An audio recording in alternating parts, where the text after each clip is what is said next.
অনেককেই দেখতেছি কোরবানির গরুর মাংস রান্নার ভিডিও শেয়ার করতেছে, তো আমিও চলে আসলাম আপনাদের সাথে কোরবানির মাংস রান্নার ভিডিও শেয়ার করতে। তো আমার বাবার রেসিপিতে কোরবানির গরুর মাংস রান্না করেছিলাম, সেটাই এখন আপনাদের সাথে শেয়ার করব।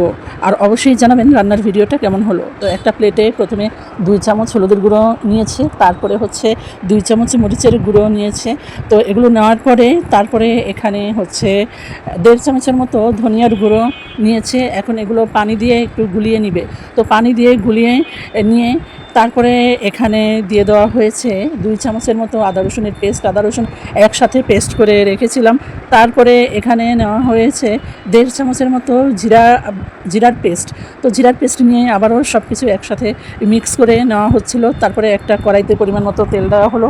তেলগুলো একটু গরম করে নিয়ে এখানে পেঁয়াজ কুচি দেওয়া হলো। এখানে বড় বড় 4টা পেঁয়াজ কুচি করে দিয়েছিলাম আমি। তারপরে এখানে তেজপাতা, দারচিনি, এলাচ, তারপরে লবঙ্গ, এগুলো সব দিয়ে একটু ভাজা ভাজা করে নিচ্ছে। তারপরে এই মশলাগুলোর মধ্যে লবণ মিক্স করলো। তো এখানে পেঁয়াজগুলো একটু ভাজা ভাজা হয়ে গেলে এই মশলাগুলো এই তেল পেঁয়াজের মধ্যে দিয়ে দিচ্ছে। দিয়ে এখন মশলাটাকে ভালোভাবে কষিয়ে নিতে হবে।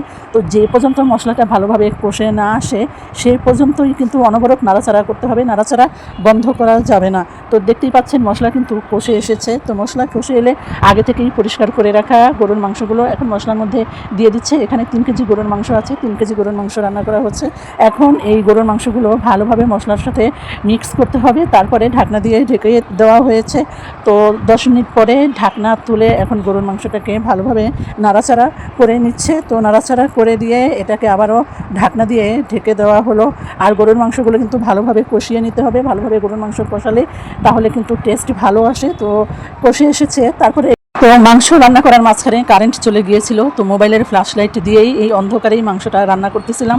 তো গরুর মাংস ভালোভাবে কষিয়ে নিলে কিন্তু মাংসর টেস্ট অনেক বেশি ভালো আসে, এটা একটু আগেই আপনাদের বলেছি। তো গরুর মাংস কষিয়ে এলে এখন এখানে ঝোল দিয়ে দিব। আর ঝোলে অবশ্যই গরম পানি ব্যবহার করতে হবে। গরম পানি ব্যবহার করলে কিন্তু মাংস রান্নাটা তাড়াতাড়ি হয় আর টেস্টও অনেক ভালো আসে। তো দেখতেই পাচ্ছেন এখানে গরম পানি ঢালা হচ্ছে। গরম পানি ঢালা হলে এটাকে ভালোভাবে আবারও নাড়াচাড়া করে দিতে হবে। ভালোভাবে নাড়াচাড়া করে দিয়ে এটাকে আবারও ঢাকনা দিয়ে ঢেকে দিতে হবে। তো এই গরুর মাংসটাতে বেশি ঝোল রাখা হবে না, এটাকে একটু ভুনা ভুনা করা হবে।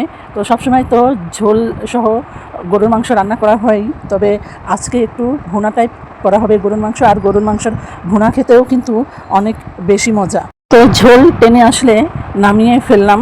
তো আগেই বলেছি গরুর মাংসটা ভুনা ভুনা করা হয়েছে। তো দেখতেই পাচ্ছেন রান্না শেষ। আর কালারটা কিন্তু অনেক বেশি সুন্দর এসেছে আর অনেক সুন্দর একটা স্মেল বের হচ্ছে। তো আপনাদের কাছে এই আমার বাবার হাতের গরুর মাংস রান্না কেমন লাগলো, কোরবানির মাংস রান্নাটা কেমন লাগলো অবশ্যই কমেন্ট করে জানাতে ভুলবেন না। যদি ভালো লেগে থাকে অবশ্যই লাইক, কমেন্ট, শেয়ার করে আমার পাশে থাকবেন। তো সবাই ভালো থাকেন, সুস্থ থাকেন। আল্লাহ হাফিজ। আসসালামু আলাইকুম।